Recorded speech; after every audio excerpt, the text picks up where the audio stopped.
উঠান বৈঠক সংগ্রামী সভাপতি হাফেজ সাইফুর রহমান লিটন, উপস্থিত মায়ের ডাকের সমন্বয়ক ধানের শীষের প্রার্থী, যার পরিচয় অনেক কিছু আছে।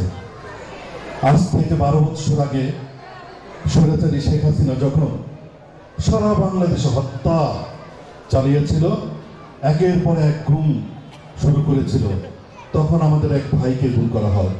তার নাম সাজিদুল ইসলাম সুমন। সেই ভাইয়ের কষ্ট নিয়ে তিনি সবার কাছে ঘুরে বেরিয়েছেন, সন্ধান চেয়েছেন ফিরে পাওয়ার জন্য।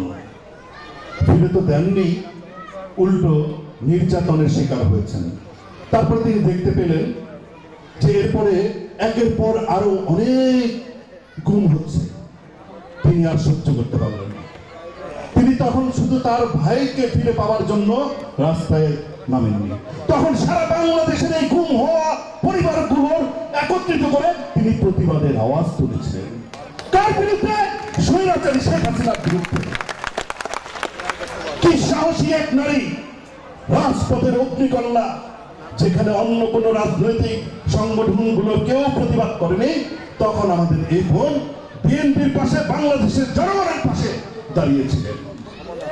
এরকম নারী ঘরে ঘরে প্রয়োজন, এরকম বোন ঘরে ঘরে প্রয়োজন। তাই আমরা ভাগ্যবান। আজকে প্রধান অতিথি প্রকৌশলী সঞ্জিদা ইসলাম তুলি, উপস্থিত ঢাকা মহানগরের নেতৃবৃন্দ, ঢাকা মহানগরের যুব দলের নেতৃবৃন্দ, ছাত্র দলের নেতৃবৃন্দ এবং থানার আহ্বায়ক, যুগ্ম আহ্বায়ক, ওয়ার্ডের সকল পর্যায়ের নেতৃবৃন্দ এবং এলাকাবাসী ভাই বোনেরা, আসসালামু আলাইকুম। একাধিকবার অনেকেই নাম বলেছে, যার কারণে আমি নাম বললাম না। আপনারা অনেকক্ষণ যাবৎ বসে আছেন, বিরক্তির কারণ হতে চাই না।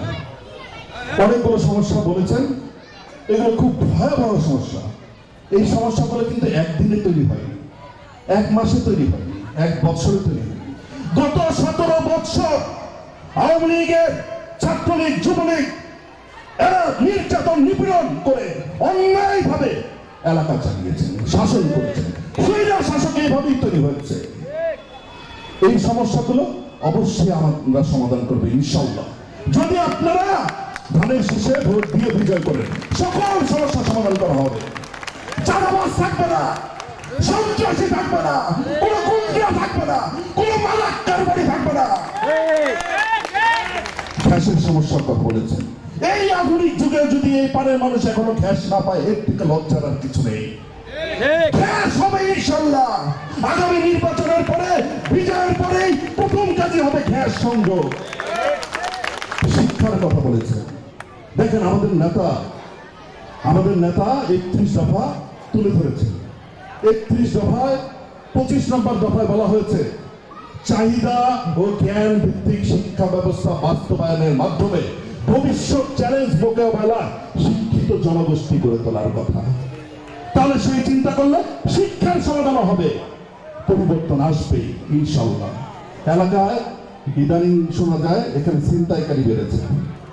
ভোরবেলা যারা কাজে বের হয়, এগুলোর দিকে আপনাদেরকে নজর রাখতে হবে। কারা করছে, কারা মানব কারবারি করছে, কারা সেবন করছে, কারা বহন করছে, তারা পেছন থেকে পৃষ্ঠপোষকতা করছে।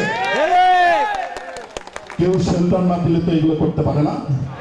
সেই নামগুলো দিবেন আপনারা, আমাদের প্রধান অতিথির কাছে দেবেন, থানায় দেবেন, ডিসি অফিসে দেবেন। ব্যবস্থা নেওয়া হবে, ব্যবস্থা নেওয়া হবে।